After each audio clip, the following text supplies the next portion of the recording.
How useful are sources B and C for an inquiry into political opposition to the Weimar government?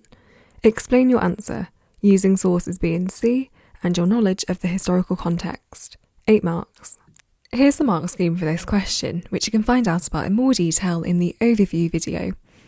But we do know that all 8 marks here are awarded for AO3, and that's your analysis and evaluation of source utility. All that means really is you making a judgment on how useful this source is to the inquiry that you've been given in the question. In order to make that judgment, you might focus on one of these things, so how accurate it might be, how reliable you think it is, any limitations, so things that it doesn't include or isn't really that helpful for, knowledge of the author which is given to you above the source, or valuable information offered by the source. If you can focus on maybe 1 or 2 of these to decide how useful the source is for your inquiry, it's a really easy way to score highly in AO3. That means that rather than just making an assertion, so saying this source is useful, you need to reason, you need to use one of these factors above to decide how useful the source is. You'll also be thinking about the content, so what the source actually says. You'll be thinking about the context, so what you know about when it was written or what it's written about. And provenance, so who wrote it, when did they write it, why did they write it, and so on. So just try and keep those things in mind. You don't have to talk about everything, but just try and keep them in mind to make sure that your answer is really nicely focused on utility.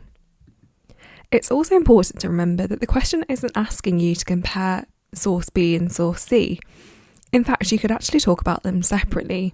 You've got to think about why B is useful and why C is useful, not if one is more useful than the other. Here are the bands for this question. Now you can see in order to score in the highest band, you need to show developed reasoning. So maybe you've used one of the factors that we listed above to make a judgment on how useful the source is and really clearly explain your thinking. You've also considered the provenance, so where the source came from, and how that might impact how useful the source is. You could also draw in some contextual knowledge, so stuff that you already know about the topic, to help you to interpret the source and make that judgment. Essentially, this question is all about stating how useful you think the source is, using the information given to you in the source and before it, and the information that you already have about the topic, to explain why you made that judgment. Showing that you can do this well is how you can score in the highest band. There are many points you could make here, so as long as what you say is relevant to the question and correct, the examiner will award you the marks. But let's take a look at an example for source B. So you can see here that the way the mark scheme is structured asks you to think about how useful the content of the source is, how useful the source's provenance and purpose is, so where does it come from, what does it intend to do, and finally, how useful the source is in relation to its historical context. So that's your opportunity to bring in your own knowledge. So in terms of the content and what the source actually tells you, one point might be that it describes widespread dissatisfaction and anger directed towards Ebert and the Weimar government. Then, if you wanted to talk about provenance and purpose, you can say that you think it was intended to inspire revolution.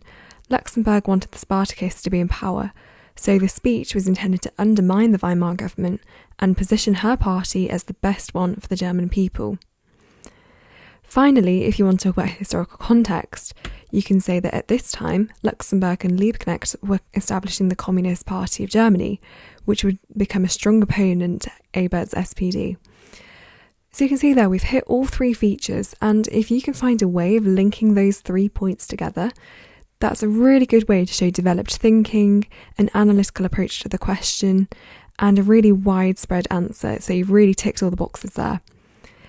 Have a look at the rest of the points for source B and for source C and see if there's anything you could have added to your answer.